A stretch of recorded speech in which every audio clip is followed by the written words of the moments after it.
While the most interesting thing generations can introduce are usually Pokemon or cool gimmicks competitively, sometimes the most significant thing a generation can bring are moves. So I'm going to be going through gen by gen to see what those are. The criteria has to be that they have to be generally very significant. So for example, a cool move that only very few Pokemon or only one Pokemon had access to won't be considered. For example, Collision Course, which is an amazing move, but only Koraidon uses it, won't be considered. Generation 1 is a little bit hard to tell because, well, it's the first gen, so most of the moves that were introduced were pretty significant. That's straightforward. So there were technically no meta-defining moves introduced in Generation 1. Therefore, it was really hard to choose. So I chose Earthquake. Yes, this spot could have gone to a move like Flamethrower or Ice Beam. I think that would have been valid, but I decided to give it to Earthquake given that the ground type is offensively a great typing as well as defensively. Earthquake is really one of the best physical moves introduced in general, having a very high base power of 100, an accuracy of 100, and a fantastic distribution. Again, it's super effective against some of the most important types in Pokemon as well, so it's very reliable.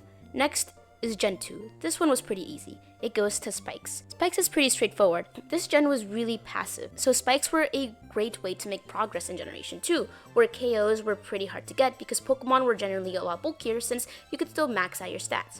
Pokemon were sticking around for a lot longer, but even after that, Spikes was still one of the most impressive and important moves ever. There is really no other move that is as widely used as much by so many diverse team structures, from Hyper Offense, who use Spikes to chip their opponent before they send in their big hitters, to Hazard Stack, which literally center themselves around stacking hazards, to Stall, where chipping their opponent is literally part of their MO. Spikes has forever been a move that defines competitive play. Spikes is so powerful that a Pokemon having access to it pretty much automatically gives them a niche, no matter how bad they are. Next is Gen 3, Knockoff. The concept of knocking off the item of an opposing Pokemon is really overpowered. That's why in Generation 3, even when it was at a very low base power of 20, Pokemon still ran it, because knocking off leftovers or a Choice Band or a Lumberry is incredibly valuable. It's a move that was ran purely because of its side effects. However, in Generation 6, its base power was augmented from 20 to 65, plus a 1.5 boost if the user is actually holding an item, which meant that you could now use it as a bona fide damaging move instead of just for its side effects. This was an even bigger deal, and now with the introduction of heavy duty boots, it's a really great weapon to deal with stall teams. Since they are an inherently very reaction and passive way to play, they're going to be switching in and out a lot. So as bulky as a Pokemon may be, if they keep on switching out, they're going to eventually be whittled down. So the value of this move has really just skyrocketed since Generation 6, and especially since Generation 8. This is why I think that it's obviously the best move of Gen 3.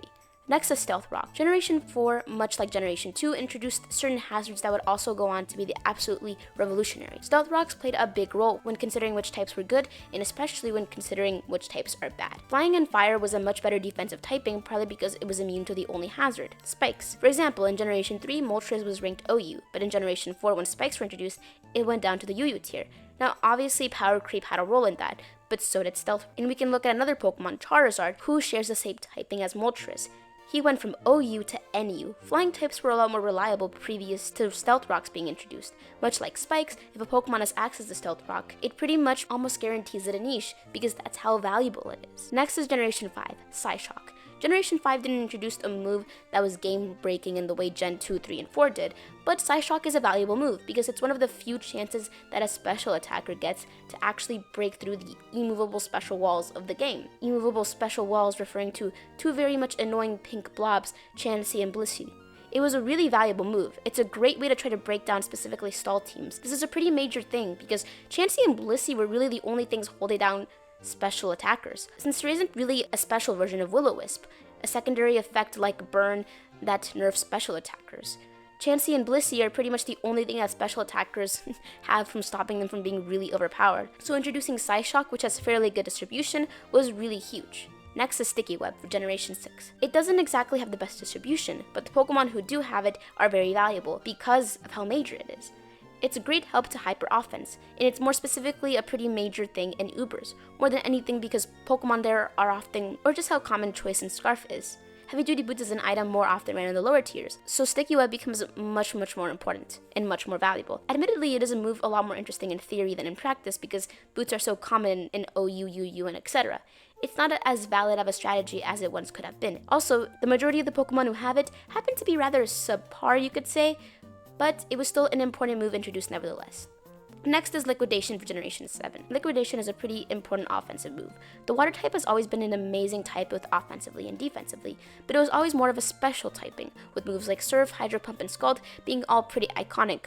Special water types moves are great, but there weren't that many good physical moves, with good accuracy plus a good side effect. Until Liquidation was introduced in Generation 7. Liquidation is base 85 power with a 20% chance of lowering your foe's defense. That's pretty great, but also it has great distribution, with obviously the majority of the Pokemon who have it obviously being water types. The flaw that a lot of types fall into is that they usually really lean into the physical or special side of the spectrum for their typing. For example, notoriously, it's practically a death sentence to be a physical electric type attacker. If you're a special attacker, you get Thunderbolt, 100% accuracy, 90 base power, a cool side effect, but physical electric types get crumbs, essentially. And water did have moves like Waterfall, but Liquidation is higher base power, and I personally feel like it has a better side effect. Next, for Generation 8 is Triple Axel. Ice has always been by far one of the best offensive typings of all time. From Hidden Power Ice to Ice Beam, Ice Punch, and Ice Shard. Did they need another great offensive move? No, not really, but it didn't hurt. Triple Axel is a significant move for pretty much any physical attacker to have, but especially for Pokemon ability Skill Link or Technician. It helps them break through Pokemon with Sturdy or Multi-Skill, or Pokemon that are equipped with the Focus Sash. It helped breathe new life into old Pokemon like Weavile, and it's a move that really only further cements how good the Ice type is offensively. Next for Generation 9 is Ice Spinner, another great offensive Ice type move. Ice Spinner is 80 base power move that ends the effects of terrain. In a gen where Rillaboom seems to be on every single team, this is very, very valuable and significant. And it's also significant because of the Pokemon who have access to it. Ice Spinner is a move that Dragonite has, who otherwise would have to rely on a lower base power move like Ice Punch. Great Tusk also has access to it, helping it break through Pokemon like Dragonite, for example, which otherwise it wouldn't really be able to touch. And it's so good that it's one of the reasons Iron Treads was used in the Uber tier, even though it was ranked UU for a while. A special defensive variant of Iron Treads with Ice Shard was great to deal with Miraidon. Now you could use Earthquake, which was a higher base power move, and it often did run it, but the reason Ice Spinner was so valuable was because it helped end the effects of electric terrain. This is a great move, which again also further cements how good the Ice type is offensively. Those were the moves that I chose for the most important moves of each gen. This is debatable on some of them, but some of the moves that I chose, like Stealth Rock, Spikes, and Knockoff, I feel are pretty straightforward. However, in generations where I chose moves that were more offensively oriented, I understand why you would think maybe another move could take that place. Moves that are offensively oriented, I feel like are usually a little less game-breaking versus moves like Spikes or Stealth Rocks. Mostly because moves like, for example, Spike, Stealth Rock, and Knockoff are moves that are generally going to affect the vast majority of Pokemon, versus moves like, for example, Liquidation, like I chose for one of the gens, are going to affect a smaller percentage of Pokemon, more specifically physical water types. That's just my opinion. Feel free to comment.